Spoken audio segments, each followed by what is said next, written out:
नमस्कार बंधुरा आमी सुष्मिता रान्नाबान्नाय स्वागत जानाच्छि। आजके तोमादेर साथे एकटा रेसिपि शेयर करते चलेछि, शाकेर रेसिपि।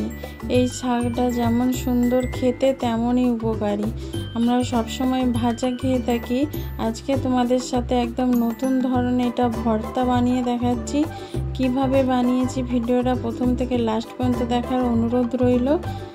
তাহলে চলো দেখে নিই আমি ভর্তাটা কেমন করে বানিয়েছি।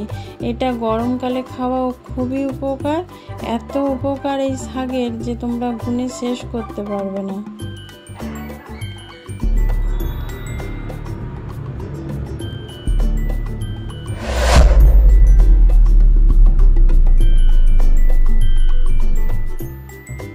এখানে আমি সজনে শাক নিয়েছি, দেখতেই পাচ্ছ। এটাকে আমি ডাঁটা থেকে ছাড়িয়ে পরিষ্কার করে ধুয়ে নেব। এবার আমি গ্যাসে কড়া বসিয়েছি, কড়াটা ভালো করে গরম হয়ে গেলে শাকগুলো দিয়ে দেবো। শাকগুলো জাস্ট একটু ভাপিয়ে নেবো, যেহেতু এখানে নরম শাক বেশিক্ষণ লাগবে না, তবু আমি একটু হালকা করে জল দিয়ে নুন দিয়ে একটু ভাপিয়ে নেবো।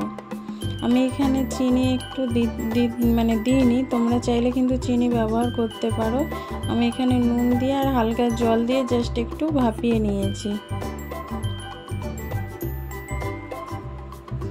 একদম অল্প করে জল দিলাম, জল দিয়ে চাপা দিয়ে একটু সেদ্ধ করে নেব।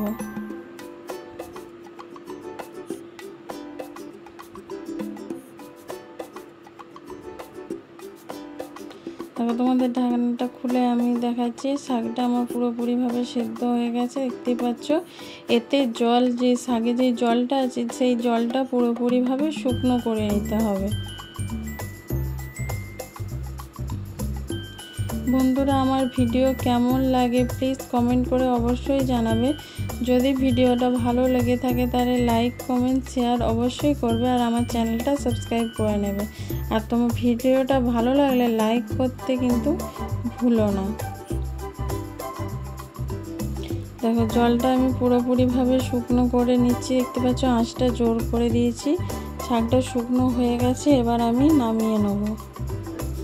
এবার কড়াতে আমি তেল দিয়েছি, তেলটা ভালো করে গরম হয়ে গেলে এখানে আমি বড় সাইজের একটা পেঁয়াজ কুচি আর 6 থেকে 7টা রসুনের কোয়া দিয়ে দিয়েছি কড়াতে। ভালো করে এবার ভেজে নেব। তোমরা যদি রসুনের পরিমাণটা এখানে বেশি রাখতে চাও তাহলে বেশি করে রসুনটা ব্যবহার করতে পারো।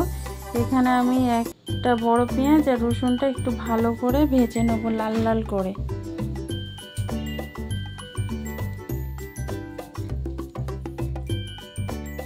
দেখতেই পাচ্ছ এখানে পেঁয়াজ আর রসুনটা আমার ভালো করে ভাজা হয়ে গেছে।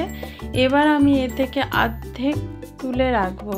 পেঁয়াজ আর রসুন ভাজা এখান থেকে অর্ধেক আমি তুলে নিচ্ছি, আর অর্ধেকটা কড়াতে থাকবে।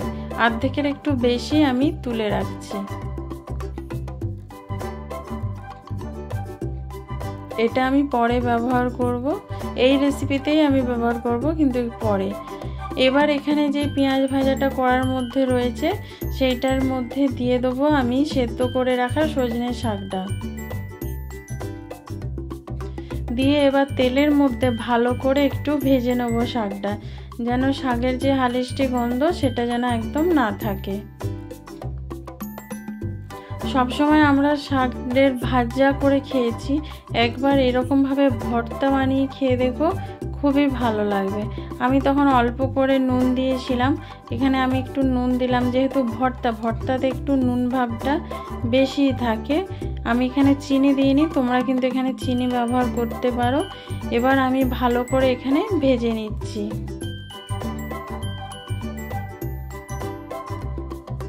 এটা ভালো করে ভাজা হয়ে গেলে তারপরে ঠান্ডা করে আমি মিক্সার গ্রাইন্ডারের মধ্যে দিয়ে এটার একটা পেস্ট বানিয়ে নেব।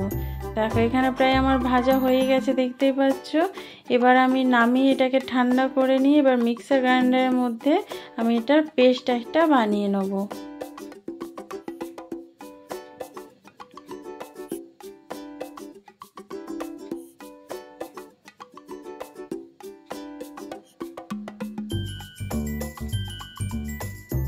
দেখো এটা খুব সুন্দর করে একদম ভাজা হয়ে গেছে ঝরঝরে হয়ে। এবার ঠান্ডা করে এটাকে আমি একটা পেস্ট বানিয়ে নেব। এখানে আমি একটা থালা নিয়েছি, এর মধ্যে নিয়ে নিয়েছি মিক্সার গ্রাইন্ডারের মধ্যে সেই পেস্ট করে রেখেছিলাম, সেটা আমি বের করে থালার মধ্যে নিয়ে নেবো যাতে আমার মাখাতে খুব সুবিধে হয়। আমি মাখিয়ে তারপরে প্লেটে সার্ভ করব। তোমরা একবারে প্লেটেই মাখাতে পারো, আমি থালাতে মাখিয়ে তারপরে প্লেটে খাবারের জন্য সার্ভ করব। তাকে এখানে সবটাই আমি নিয়ে নিলাম। দেখতেও খুব সুন্দর লাগে, আর গরম ভাতের সাথে তো অসাধারণ লাগে খেতে। তোমরা অবশ্যই একবার বানিয়ে দেখো। এবার ভেজে রাখা যে পেঁয়াজ আর রসুনটা আলাদা করে রেখেছিলাম সেটা এখানে দিয়ে দিলাম, দিয়ে এবার ভালো করে আমি মাখিয়ে নেব। দেখো রসুনটা যেহেতু এখানে ভাজা হয়ে গেছে, একটু হাতে করে এখানে চটকে নিচ্ছি।